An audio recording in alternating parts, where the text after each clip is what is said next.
وہ آپ کو پوری دنیا میں کہیں نہیں ملے گی. وہ جو جہاں پر یہ جعفر ایکسپریس کا افسوسناک واقعہ پیش آیا ہے، پھر اس کے بعد ایک ایسا مقام آتا ہے جہاں پر آب گم اس جگہ کا نام ہے، پانی نہیں ہے، اور پھر ایک جگہ ایسی آتی ہے جہاں پر آپ کو اتنا پانی ملے گا کہ وہ آس پاس کے جو دیہات ہیں وہ پوری اس کی ضروریات اس جگہ سے پوری کی جاتی ہیں.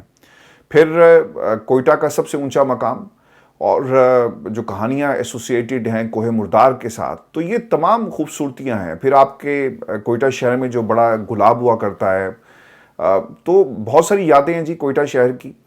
لیکن انفارچونیٹلی کسی کی نظر لگی ہوئی ہے. ہم اس شہر میں، اس صوبے میں امن کیوں نہیں لا سکے اور کیوں امن قائم نہیں کر سکے، یہ ہماری سب سے بڑی ناکامی ہے. دنیا پھریں، لیکن جو خوبصورتی بلوچستان کی ہے آپ کو پوری دنیا میں یہ خوبصورتی نہیں ملے گی. اور وہ مجھے سفر میرے مرحوم بھائی احسان ہاشمی، ان کے ساتھ مجھے جی آج بھی وہ یاد ہے، اور ہم کس طرح اسٹیشن سے رکتے جاتے، تصویریں بنا رہے تھے.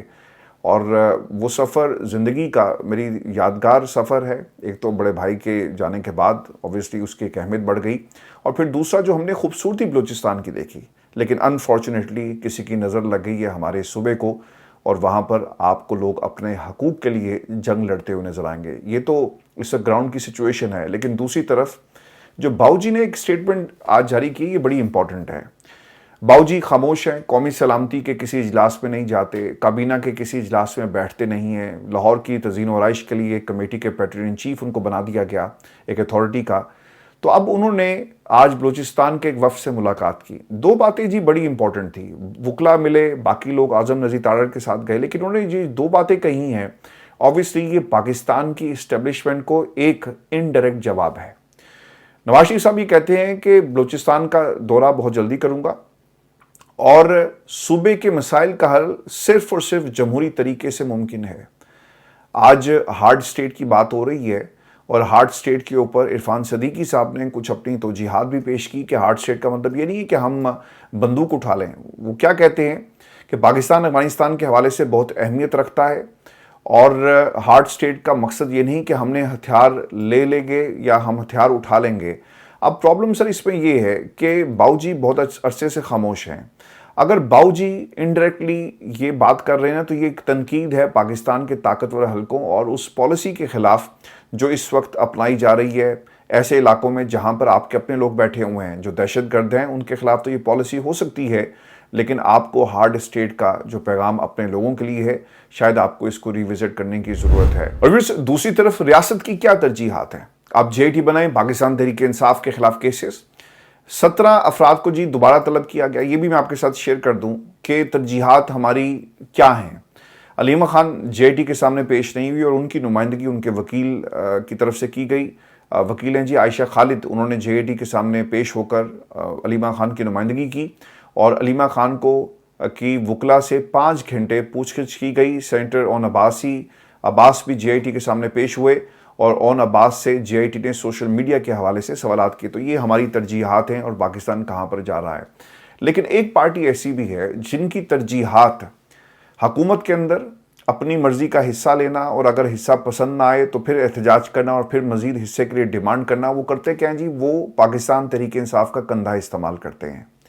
پاکستان تحریک انصاف کا نام لے کر بلیک میلنگ کی جاتی ہے. اب ندیم افضل چند بہت ہی اچھے انسان ہیں جی، لیکن ان کی جو سیاست ہے اوبویسلی وہ پاکستان پیپلز پارٹی کے کیمپ میں ہیں اور انہی کی سیاست کرتے ہیں. انہوں نے کچھ باتیں کہی اور وہ پاکستان تحریک انصاف کو پکار رہے ہیں، اور تحریک انصاف کے لیے انہوں نے ایک نعرہ بھی لگایا. ندیم افضل چند صاحب یہ کہتے ہیں کہ پاکستان کو دہشت گردی کھا رہی ہے، لا اینڈ آرڈر پاکستان میں نہیں، اور معیشت کا برا حال ہے. موجودہ حالات میں آپ کو ہر حال میں پاکستان تحریک انصاف کو ساتھ لے کر چلنا ہوگا. پی ٹی آئی کے بغیر کوئی بھی مسئلہ حل کرنا چاہیں گے تو وہ ممکن نہیں، اور پی ٹی آئی ایک بہت بڑی حقیقت ہے. میری آج پاکستان میں اسلام آباد میں کچھ ذمہ داروں سے بات ہوئی. یہ احساس کہیں نہ کہیں حکومت اور ان کو بہت زیادہ پیار کرنے والوں میں بھی یہ پایا جاتا ہے. پاکستان تحریک انصاف کو مکمل مائنس کر کے حالات پر کنٹرول نہیں کر سکتے.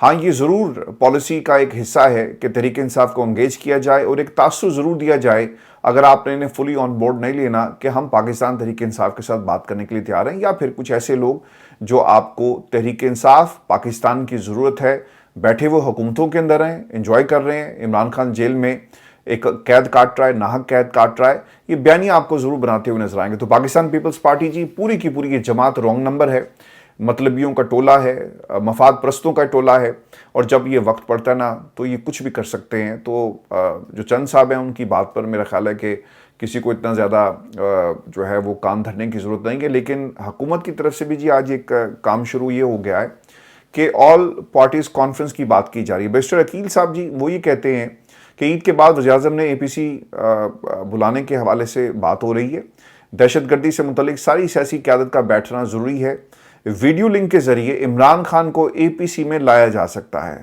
PTI کے ساتھ کوئی زیادتی نہیں ہوگی۔ اب تاثر یہ دیا جا رہا ہے، اور جو ان کی کوشش تھی کہ پاکستان تحریک انصاف کو ایوان میں لا کر ایک اعلامیہ جاری کر دیا جائے، اسی طرح جیسا فضل الرحمان صاحب چیخ رہے ہیں، اور اس اعلامیے کا فضل الرحمان صاحب کہتے ہیں کہ ہماری جماعت سے کوئی تعلق نہیں ہے، اور نہ ہی یہ مشترکہ اعلامیہ تھا، یہ آپ کا اعلامیہ ہے۔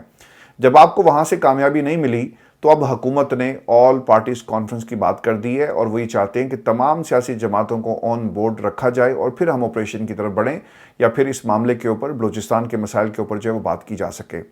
PTI کے ساتھ کوئی زیادتیاں نہیں ہو رہی، آپ نے عمران خان پر 300 مقدمات بنائی، میرا خیال ہے کہ پاکستان میں کسی دہشت گرد کے اوپر بھی اتنے مقدمات نہیں ہوں گے جتنے آپ نے عمران خان کے اوپر بنا دیے۔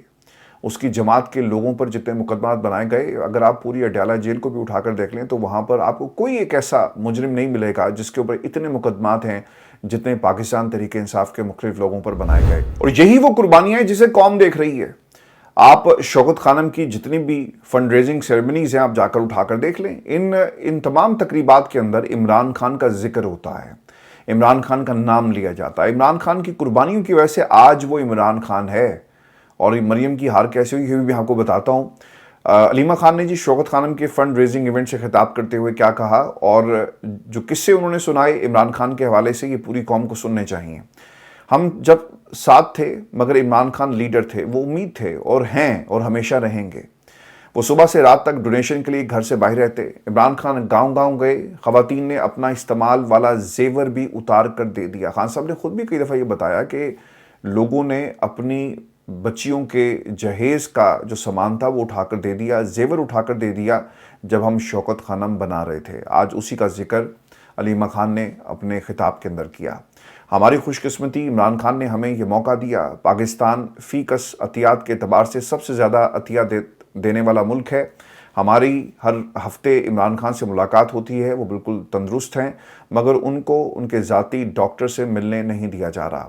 عمران خان کہتے ہیں کہ وہ قید میں آزاد ہیں، اور جو باہر قید ہیں ان کو آزاد کروانا چاہتے ہیں۔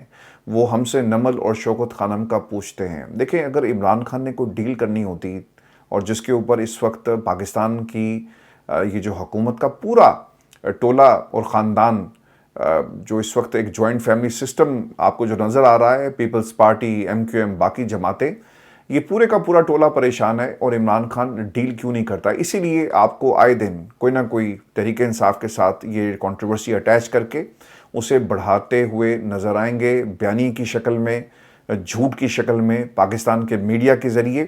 اور عمران خان کے کیسز کو بھی اب نا آہستہ آہستہ بریک لگ رہی ہے، وہ فیصلے نہیں آ رہے، اور وجہ صرف یہی ہے کہ کسی طرح عمران خان کو زیادہ سے زیادہ ہم نے جیل میں رکھنا ہے۔